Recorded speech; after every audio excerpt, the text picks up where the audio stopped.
आपको एक विडंबना बताऊं, जब आजाद हिंद फौज के सैनिकों को ने सरेंडर कर दिया, लाल किले में जब उनके ऊपर मुकदमा चलाया गया और मुकदमा चलाने के बाद आजादी के बाद जब उनको छोड़ दिया गया, तो कुछ लोग तो पाकिस्तान में चले गए, कुछ लोग भारत में रहे, आजाद हिंद फौज के लोग।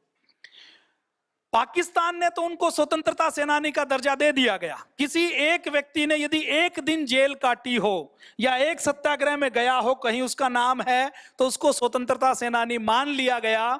लेकिन भारत के अंदर आजाद हिंद फौज में जिन सैनिकों ने अपनी जान दांव पर लगाई, उनको पंडित जवाहरलाल नेहरू से जब कहा गया कि इनको स्वतंत्रता सेनानी का दर्जा दे दो, इन्होंने देश के लिए संघर्ष किया है नेताजी के नेतृत्व में, तो इनको सेना के अंदर भर्ती कर लो, क्योंकि ये भी सैनिक है। आजादी के बाद जब सेना बनी तो ये कईयों ने मांग की कि आजाद हिंद फौज के सैनिकों को भारत की सेना में भर्ती कर लिया जाए, क्योंकि ये तो देशभक्त है। इन्होंने अंग्रेजों की सेना को ठोकर मारकर आजाद हिंद फौज में बिना सैलरी के काम करना स्वीकार किया। तो जवाहरलाल नेहरू ने यह कह दिया कि अनुशासित सिपाही नहीं है, इनको सेना में लेंगे तो सेना खराब हो जाएगी। ये भारत की आजादी में हुआ है, तो इसको कोई अच्छी बात मानेंगे? आज भी इंडिया गेट के ऊपर जो नाम लिखे हुए हैं वो सारे उन भारतीयों के नाम हैं जो फर्स्ट और सेकंड वर्ल्ड वॉर में अंग्रेजों के नेतृत्व में लड़ते हुए शहीद हुए थे। मतलब एक सेना तो नेताजी सुभाष चंद्र बोस की लड़ रही है, एक अंग्रेजों की लड़ रही है, तो जो अंग्रेजों का सैनिक मरा उसका नाम तो इंडिया गेट के ऊपर है, लेकिन नेताजी सुभाष चंद्र बोस के नेतृत्व में जो लड़ा वो उनके अंडर में नहीं है। अभी मोदी जी के समय तक इंडिया गेट के ऊपर जो फोटो लगी हुई थी, जो मूर्ति लगी हुई थी, वो किसकी लगी हुई थी? किसकी लगी हुई थी? किंग जॉर्ज पंचम की मूर्ति 70 सालों बाद तक लगी रही, इंडिया गेट पर लगी रही। मोदी जी ने जब पूज्य स्वामी जी महाराज जैसे देशभक्तों ने आवाज उठाई तो मोदी जी ने वहां से किंग जॉर्ज पंचम की मूर्ति हटाकर वहां पर नेताजी सुभाष चंद्र बोस की मूर्ति लगाई।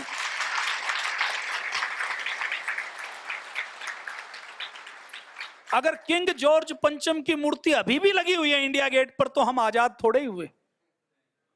अगर अभी भी औरंगजेब रोड है, तुगलक रोड है, अकबर रोड है, तो हमारी आजादी तो नहीं हो सकती। या तो औरंगजेब ठीक था, या महाराणा प्रताप ठीक था, या अकबर ठीक था। एक तो हमें तय करना पड़ेगा ना, दोनों कैसे ठीक हो सकते हैं? पाठ्य पुस्तकों के अंदर भगत सिंह के बारे में, नेताजी सुभाष चंद्र बोस के बारे में, रास बिहारी के बारे में, चंद्रशेखर आजाद के बारे में, पंडित राम प्रसाद बिस्मिल के बारे में आपने कोई एक लाइन पढ़ी? छत्रपति शिवाजी महाराज जिनका व्यक्तित्व कितना महान है, अकेले उनको अगर सिखा दिया जाए तो पूरा देश बदल सकता है। छत्रपति शिवाजी महाराज के बारे में कोई एक लाइन आती है तो केवल इतनी आती है कि छत्रपति शिवाजी महाराज ने मुगलों के साथ संघर्ष किया और मुगल उनको पहाड़ी चूहा कहते थे। तो ये इस विडंबना को जब देखा कि शिक्षा की व्यवस्था में भारतीयकरण नहीं है, उसका शुद्धिकरण नहीं है, तो परम पूज्य स्वामी जी महाराज ने यह निश्चय किया कि हमें शिक्षा की व्यवस्था को भी बदलना है, इसका शुद्धिकरण करना है। हमारी शिक्षा की व्यवस्था में हमारे मन में क्या पिक्चर बना दी जाती है कि हमारे पूर्वज तो हारते रहे, हमारे पूर्वज के ऊपर आक्रमण होते रहे और वो केवल गुलाम बनते रहे। हमारे पूर्वज कभी महान नहीं थे, हमारे पूर्वज कभी योद्धा नहीं थे, हमारे पूर्वजों के पास कभी कोई धन संपत्ति नहीं थी, हमारे पूर्वजों के पास कोई ज्ञान विज्ञान नहीं था। यह पिक्चर हर बच्चे के मन में बनती है या नहीं बनती? आज भी किसी पढ़े लिखे व्यक्ति को यदि कह दिया जाए तो वो व्यक्ति कहेगा जी हमारे पास तो कुछ नहीं था, रेल बनाई तो अंग्रेजों ने बनाई, सड़क बनाई तो अंग्रेजों ने बनाई, राष्ट्रपति भवन अंग्रेजों ने बनाया, जो भवन ताजमहल बनाया तो मुगलों ने बनाया, कुतुब मीनार बनाई तो मुगलों ने बनाई, लाल किला बनाया तो मुगलों ने बनाया।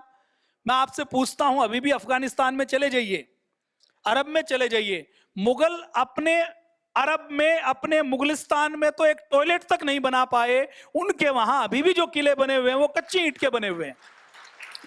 तो इस सारी शिक्षा व्यवस्था को बदलने के लिए, चिकित्सा व्यवस्था को बदलने के लिए, कृषि व्यवस्था को बदलने के लिए, कानून व्यवस्था में अंग्रेजों ने जो कानून बनाया वो भारत पर राज करने के लिए बनाया था, पुलिस एक्ट से लेकर सारे कानून, और 10,000 से ज्यादा कानून तो अभी 2014 में मोदी जी ने उनको डिस्कार्ड किया है कि ये कानून अंग्रेजों के बनाए हुए हैं, इन कानूनों की आवश्यकता नहीं है। तो 2009 में वो 10,000 कानून भी लागू थे। आपको याद है ना 2009, 10, 11 में जब कहीं किसी की जमीन लेनी होती थी तो नोटिफिकेशन निकाल दिया जाता था कि इस जमीन के ऊपर रोड बनेगी, और नोटिफिकेशन के बाद सरकार उस जमीन को औने पौने दामों पर ले ली जाती थी। तो उस समय भी हम विरोध करते थे कि किसान की जमीन लेनी है तो उसको पूरा मुआवजा दो ना। तो आज पहले से 4 गुना ज्यादा मुआवजा मिलता है, और जिस किसान की जमीन जाती है वो दुखी होता है क्या? वो उसको ये लगता है कि मेरी चली जाए तो मैं 1 एकड़ की जगह 4 एकड़ ले लूं। तो ये व्यवस्था हो सकती है ना, लेकिन 2014 से पहले ये व्यवस्था नहीं थी। तो 2009 में पूज्य स्वामी जी महाराज ने अर्थव्यवस्था को, कृषि व्यवस्था को, कानून व्यवस्था को, इन सारी व्यवस्थाओं को बदलने के लिए एक अभियान शुरू किया जिसका नाम दिया भारत स्वाभिमान। देखिए, सत्ता परिवर्तन होने से व्यवस्था नहीं बदलनी। हमारा उद्देश्य सत्ता परिवर्तन नहीं था, हमारा उद्देश्य क्या था? व्यवस्था परिवर्तन। जब इन सारी व्यवस्थाओं का शुद्धिकरण होगा तो ऐसा भारत बनेगा जैसा भारत हमारे पूर्वज बनाना चाहते थे। स्पष्ट हुआ कि नहीं हुआ आपको? तो जो हमारा भारत स्वाभिमान आंदोलन है, यह सत्ता के लिए नहीं है, चुनाव के लिए नहीं है, ये किसके लिए है? व्यवस्था परिवर्तन के लिए। तो 2009 में हमने भारत स्वाभिमान संगठन बनाया। 2011 में जिसने रामलीला मैदान में आंदोलन किया, 2011 के रामलीला मैदान में उस आंदोलन को कुचला गया, आक्रमण किया गया रात को सोते हुए लोगों के ऊपर। परम पूज्य स्वामी जी महाराज के बारे में यह योजना थी कि पूज्य स्वामी जी महाराज को खत्म कर दिया जाए अवैध तमंचे से या रिवॉल्वर से, राइफल से। तो पूज्य स्वामी जी महाराज को जानकारी मिल गई और वो छत्रपति शिवाजी महाराज को मानने वाले हैं, वो चंद्रशेखर आजाद को मानने वाले हैं, जिनको ये है कि मरकर कभी कोई युद्ध नहीं जीता जाता, मरने की भावना के साथ जीता जाता है। तो वो वेश बदलकर निकल गए और उन्होंने एक संकल्प लिया कि अब इस भ्रष्टाचारी सरकार को उखाड़ना है। तो 2014 में वो सरकार उखाड़ दी। 2011 में आंदोलन हुआ, 2012 में आंदोलन हुआ। तो इस आंदोलन को करने के लिए, व्यवस्था परिवर्तन को करने के लिए, और व्यवस्था परिवर्तन, देखिए क्रांतियां जितनी पूरी दुनिया में होती हैं वो क्रांति दूसरे को बदलने के लिए होती हैं। पूज्य स्वामी जी महाराज ने कहा कि हमारी क्रांति केवल दूसरे को बदलने के लिए नहीं है, हमारी क्रांति का शुभारंभ कहां से होगा? आत्म परिवर्तन से, कि हम पहले अपने अंदर परिवर्तन करेंगे फिर व्यवस्था का परिवर्तन करेंगे। क्योंकि जब तक व्यक्ति के अंदर परिवर्तन होगा तब नहीं होगा, तब तक समाज के अंदर परिवर्तन नहीं हो सकता। तो ये हमारा अभियान है भारत स्वाभिमान। तो अभी आपको भारत स्वाभिमान संगठन समझ आ गया? अभी आपको क्या करना है? अभी आंदोलन तो नहीं कर रहे हम, तो क्या करना है? आप जब तक आंदोलन नहीं चल रहा तो आपको लोगों के चरित्र का निर्माण करना है, लोगों को योगी बनाना है, नशा मुक्त बनाना है, लोगों को राष्ट्रभक्त बनाना है, देशभक्त बनाना है, लोगों को 100% मतदान के लिए प्रेरित करना है ताकि अच्छे लोग सरकारों में रहें। तो ये हमारे भारत स्वाभिमान संगठन, युवा भारत, पतंजलि किसान सेवा समिति। पतंजलि किसान सेवा समिति का क्या उद्देश्य है कि किसान अभी अपनी थाली में जहर मिलाता है, तो किसान को गुलाम बना दिया गया है, बीज के नाम पर, खेती के नाम पर, पेस्टिसाइड के नाम पर। तो पहले खेती करने के लिए कोई खर्चा लगता था, पहले साल का बीज किसान जमा करके रख लेता था, अगले साल उसको बो देता था, कोई खर्चा नहीं होता था। लेकिन आज ऐसा बीज तैयार किया जा रहा है जिससे बीज नहीं बने। आप पपीता खाते हो, पपीते में बीज निकलता है, अंगूर खाते हो, अंगूर में बीज निकलता है, निकलता है क्या? खत्म हो चुका ना। तो मल्टीनेशनल कंपनियां क्या चाहती हैं कि बीज से अगर बीज बनेगा, जो प्रकृति का सिद्धांत है, तो कारोबार नहीं चलेगा। तो वो सारे ऐसे बीजों की खोज कर रहे हैं जो दोबारा बीज नहीं बनाए। टमाटर से टमाटर का बीज निकलता है आजकल। पहले आपने देसी टमाटर खाया है तो उसमें कितना बीज होता था। तो ये सारी कृषि व्यवस्था को गुलाम बना लिया गया है। कभी इसके ऊपर बात करेंगे तो लंबी बातचीत हो जाएगी, कभी सोशल मीडिया के ऊपर उस विषय को रख लेंगे। तो उस किसानों को उस गुलामी से मुक्त करने के लिए जीरो बजट खेती, कुदरती खेती, ऑर्गेनिक खेती, जैविक खेती, बिना लागत की खेती सिखाने के लिए हमने एक संगठन बनाया, पतंजलि किसान सेवा समिति। इसी प्रकार हमरो स्वाभिमान संगठन बनाया, जो गोरखाली संस्कृति को मानने वाले लोग हैं, जो भारत के अंदर कट्टर देशभक्त हैं, जिनकी गोरखा रेजिमेंट बनी हुई है, ऐसे लोगों की संस्कृति में को बचाने के लिए और योग के प्रचार प्रसार के लिए हमरो स्वाभिमान। और सोशल मीडिया के माध्यम से जहां भोग का प्रचार होता है, सोशल मीडिया में आप एक रील देख लो नॉनवेज की, तो नॉनवेज की पूरी रील आनी शुरू हो जाती है। एक रील कहीं डांस की कूले मटकाते हुए आप देखोगे तो हजारों रील वैसी आनी शुरू हो जाती हैं। तो सोशल मीडिया पर एंटरटेनमेंट के नाम पर युवा पीढ़ी को गुलाम बनाया जा रहा है। कैसे गुलामी है कि व्यक्ति का काम करने का मन नहीं करता, एक जगह निठल्ला बैठा बैठा बस स्क्रीन को स्वाइप कर रहा है, और स्वाइप करते करते कई घंटे निकल जाते हैं कि नहीं निकल जाते, व्यक्ति को पता भी नहीं लगता। क्यों? क्योंकि ये जो टिकटॉक, फेसबुक, इंस्टाग्राम, ये कौन बनाता है? ये बनाने वाले व्यक्ति को हर साल कई सौ करोड़ का लाभ होता है। दुनिया में जो इतने 10 जो अमीर व्यक्ति हैं ना, अब अमीर कौन बनेगा? जो कुछ बनाएगा, कुछ मैन्युफैक्चरिंग करेगा, कंपनी चलाएगा। उस 10 में से 3 बड़े अमीर वो हैं जो कुछ नहीं बनाते, केवल उन्होंने सोशल मीडिया बनाया हुआ है। तो हमें निठल्ला रख के, हमें रील दिखाकर वो अपनी कमाई करते हैं। तो ऐसे सोशल मीडिया पर अच्छी चीजें जाएं, योग जाए, आयुर्वेद जाए, वेद दर्शन उपनिषद जाए, सोशल मीडिया का प्रयोग हो अच्छे कामों के लिए, लर्निंग के लिए, तो उसके लिए हमने एक संगठन बनाया है, सोशल मीडिया संगठन। तो ये हमारे साथ संगठन सेवा का काम करते हैं। पतंजलि केवल इन क्षेत्रों में काम नहीं करता कि केवल संगठन और ट्रस्ट बनाए हुए हैं। पतंजलि एक बड़ा काम शिक्षा के क्षेत्र में कर रहा है। मैंने अभी शिक्षा की बात की ना आपके सामने, तो उस शिक्षा की व्यवस्था को बदलेगा कौन? तो 2014 में पूज्य स्वामी जी महाराज ने माननीय मोदी जी से कहा कि ये जो शिक्षा है इसको तो बदलना संभव नहीं है, तो एक बोर्ड आप बना दीजिए। पहले तो ये सोचा कि हम आचार्य कुलम खोलेंगे हर जिले में, लेकिन जब हमने 3-4 जगह आचार्य कुलम खोला तो ये देखा कि हर जिले में आचार्य कुलम खोलने में तो समय बहुत लगेगा। एक जगह जमीन लो, बिल्डिंग बनाओ, फिर उसको चलाओ, चलाने के लिए आदमी हमारे पास नहीं है। तो आचार्य कुलम को चलाना तो बहुत बड़ी बात है, गुरुकुल हर जगह खोलना बहुत बड़ी बात है। सारे माता पिता अपने बच्चों को गुरुकुल में पढ़ाना नहीं चाहते, तो परम पूज्य स्वामी जी महाराज ने यह सोचा कि क्यों ना पहली से 12वीं तक का सिलेबस ऐसा कर दिया जाए जिसमें गुरुकुलम और आचार्य कुलम में जो बच्चे पढ़ते हैं वैसे बच्चे तैयार हो सके। तो इसलिए भारतीय शिक्षा बोर्ड बनाया गया। 10 साल बाद, आपको कई बार लगता होगा ना, पूज्य स्वामी जी महाराज तो मोदी जी को बहुत सपोर्ट करते हैं। पूज्य स्वामी जी महाराज ने मोदी जी को सबसे पहले यहीं पर हरिद्वार में, सुबह जिस ऑडिटोरियम में आप बैठे थे वहां पर अप्रैल 2013 में आशीर्वाद दिया था और यह कहा था कि यदि नरेंद्र मोदी प्रधानमंत्री नहीं तो हम बीजेपी को समर्थन नहीं करेंगे। उस समय मोदी जी को प्रधानमंत्री पद का पहली बार दावेदार यहीं से घोषित किया गया था, और पूज्य स्वामी जी महाराज ने माननीय मोदी जी को प्रधानमंत्री बनाया। कुछ लोग कहते हैं क्यों बनाया? इसलिए बनाया कि केवल मोदी जी के अंदर ऐसी क्षमता दिखी कि वो भ्रष्टाचार को रोक सकते हैं, काले धन को रोक सकते हैं, व्यवस्था परिवर्तन में एक बड़ी भूमिका निभा सकते हैं। मोदी जी ने बनने के बाद चिकित्सा व्यवस्था में परिवर्तन करते हुए आयुष मंत्रालय बनाया, शिक्षा व्यवस्था में नई एजुकेशन पॉलिसी लेकर आए, और शिक्षा व्यवस्था में पूज्य स्वामी जी महाराज ने कहा कि राज आप चलाइए, हमें कुछ नहीं चाहिए, हमें एक बोर्ड बनाकर दे दीजिए ताकि देश के सारे विद्यालयों में हम शिक्षा का शुद्धिकरण कर सकें। तो इसके लिए शिक्षा के क्षेत्र में जो पतंजलि बड़ा काम कर रहा है वो भारतीय शिक्षा बोर्ड का कर रहा है। 20 तारीख को आपको भी बताया जाएगा कि भारतीय शिक्षा बोर्ड क्या है।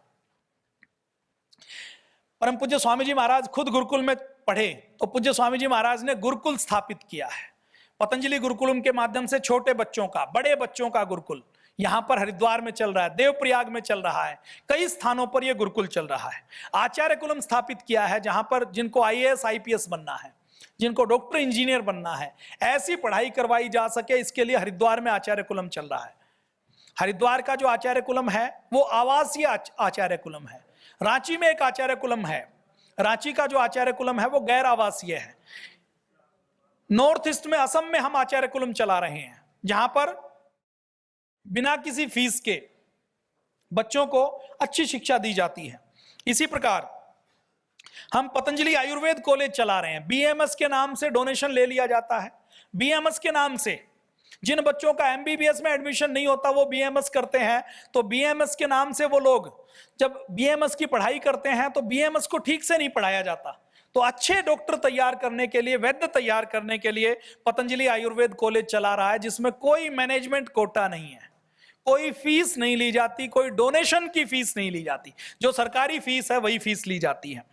इसी प्रकार से वेद दर्शन उपनिषद को पढ़ाने के लिए, संस्कृत को पढ़ाने के लिए और योग को पढ़ाने के लिए पूरे देश में पहला ऐसा विश्वविद्यालय है पतंजलि विश्वविद्यालय, जिसको NAC A+ मिला है, वो विश्वविद्यालय चलाने का काम भी पतंजलि योगपीठ कर रहा है।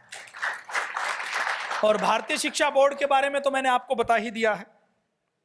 उसके बाद पतंजलि केवल शिक्षा में काम नहीं कर रहा, चिकित्सा के अंदर भी पतंजलि एक बड़ा काम कर रहा है। योग का प्रचार प्रसार तो आप सब कर रहे हैं, आप सब योग की कक्षा लगा रहे हैं ना।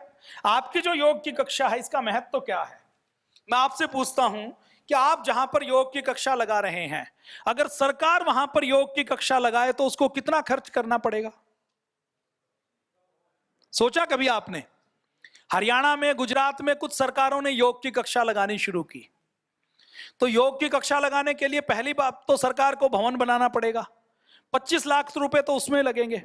फिर उसके बाद वो योग शिक्षक रखेगी, तो योग शिक्षक को 20-25 हजार रुपए की सैलरी देनी पड़ेगी। फिर योग शिक्षक ये कहेगा कि झाड़ू लगाने वाला एक व्यक्ति और चाहिए, तो 10,000 रुपए झाड़ू लगाने वाले को देनी पड़ेगी। फिर योग शिक्षक ये कहेगा कि मैं रोज योग नहीं सिखाऊंगा, मुझे भी तो छुट्टी चाहिए, CL चाहिए, EL चाहिए, फिर वो छुट्टी मांगेगा। फिर वो कहेगा कि मैं तो आ गया, अब कोई सीखने के लिए नहीं आया तो मेरी क्या गलती है? और वो क्या चाहेगा कि कोई सीखने के लिए नहीं आए ताकि उसको योग की कक्षा नहीं लगानी पड़े, जैसे सरकारी स्कूलों में कुछ शिक्षक करते हैं। जैसे सारे गलत नहीं है, अच्छे भी बहुत हैं। जैसे सरकारी हॉस्पिटल में डॉक्टर कभी आता है? हॉस्पिटल है लेकिन डॉक्टर नहीं है। तो ऐसे अगर सरकार चाहती तो यह काम कर सकती है।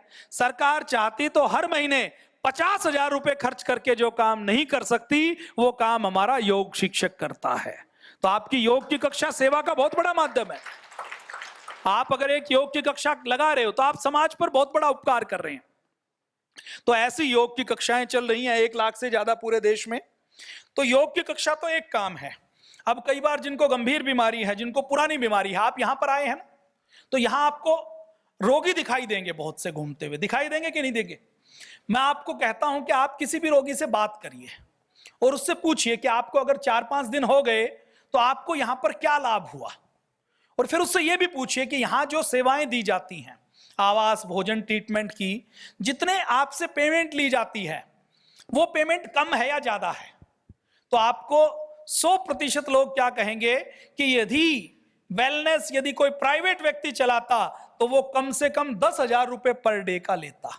जो 6,500 रुपए में 2 लोगों का पर डे का ट्रीटमेंट यहां पर दिया जाता है, उसका खर्चा कम से कम 10,000 रुपए पर डे होता। तो पतंजलि चिकित्सा के क्षेत्र में बीपी को, थायराइड को, आर्थराइटिस को, जोड़ों के दर्द को, दमे को, अस्थमे को, माइग्रेन पेन को दूर करने के लिए एक बड़ा काम कर रही है। अब आपके मन में आएगा कि इतना खर्चा कैसे होता है? पतंजलि में जो पंचकर्म किया जाता है, उसमें जो तेल प्रयोग किया जाता है, वो तिल के तेल में जब जड़ी बूटियां डालते हैं तो उस तेल की कीमत होती है 2,000 रुपए लीटर लागत मूल्य, क्योंकि बिना जड़ी बूटी के तो असर नहीं करेगा ना। और जिस किसी व्यक्ति से आप मिल लीजिए, गेट के ऊपर खड़े हो जाइए, जो व्यक्ति जा रहा है ना, उससे पूछिए कि आप यहां पर आए थे, आपको कितना लाभ हुआ। हर व्यक्ति को अद्भुत लाभ यहां पर होता है। तो आरोग्य और वेलनेस के लिए पतंजलि एक अभियान चला रहा है। उस अभियान में पतंजलि योगपीठ ने सबसे पहले योगग्राम का निर्माण किया। यह पतंजलि योगग्राम है। ये सुंदर योगग्राम हमने सबसे पहले 2008 में मिलाया, जहां योग, आयुर्वेद, नेचुरोपैथी से 250 प्रकार की चिकित्सा की जाती है।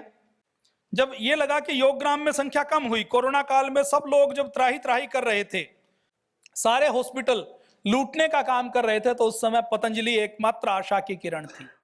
कोरोना काल में जब सारी दवाइयां फेल हो गई तो हमारी गिलोय ने काम किया या नहीं किया?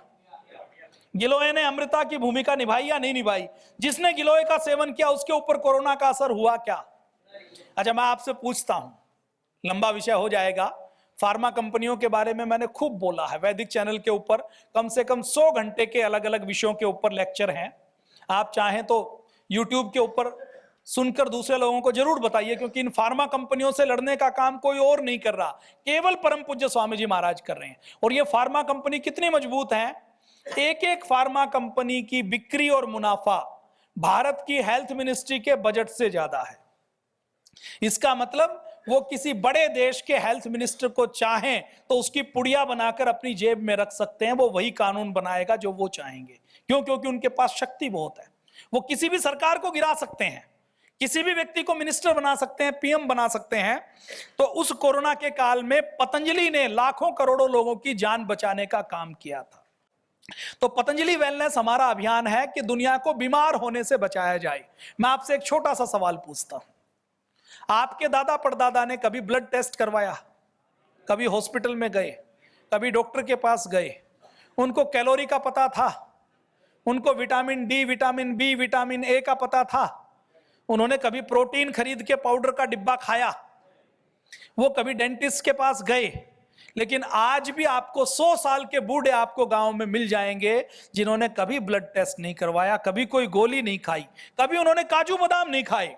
आधा जीवन उन्होंने लस्सी के साथ सूखी रोटी खाकर जीवन जिया, लेकिन आज उनके हेल्थ को आप चेक करें तो उनकी हेल्थ उससे अच्छी है जो एक पढ़ा लिखा व्यक्ति है या नहीं?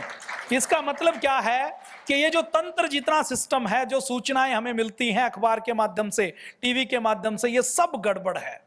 और ये सब हमें ठीक करने के लिए नहीं है, हमें बीमार बनाने के लिए है। इसको उत्तर देने का काम केवल पतंजलि योगपीठ कर रहा है, परम पूज्य स्वामी जी महाराज कर रहे हैं। योगग्राम बनाया, योगग्राम के बाद पतंजलि वेलनेस बनाया, पतंजलि वेलनेस के बाद जब हमने देखा कि और ये छोटा पड़ रहा है तो निरामयम बनाया, फिर वेदा लाइफ बनाया, फिर मोदी नगर में बनाया, फिर हमने अभी गुवाहाटी के अंदर भी, आप में से असम से कौन कौन आए हैं? असम से जो लोग आए हैं उनके लिए गुवाहाटी में भी हमने एक पतंजलि वेलनेस खोल दिया है ताकि उनको किराए के अंदर इतने पैसे खर्च नहीं करने पड़े। तो आपको भी अपनी योग की कक्षा में कोई ऐसा व्यक्ति दिखाई देना कि इसको 6 महीने हो गए योग करते करते, योग से इसकी बीमारी कंट्रोल तो हो गई लेकिन जड़ से नहीं जा रही, तो उसको 7 दिन के लिए पतंजलि वेलनेस भेज दें। किसी को सामान्य बीमारी है तो योग से ठीक हो जाएगी, ज्यादा गंभीर बीमारी है, जड़ पकड़ गई तो उसको उखाड़ना पड़ेगा ना, खोदना पड़ेगा।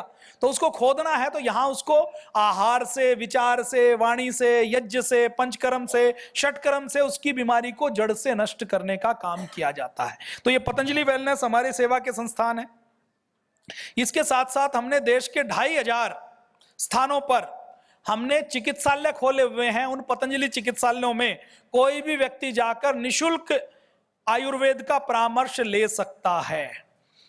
परम पूज्य स्वामी जी महाराज ने हजारों की संख्या में ऐसे शिविर लगाए हैं जहां लाखों लोगों को योग सिखाया गया है।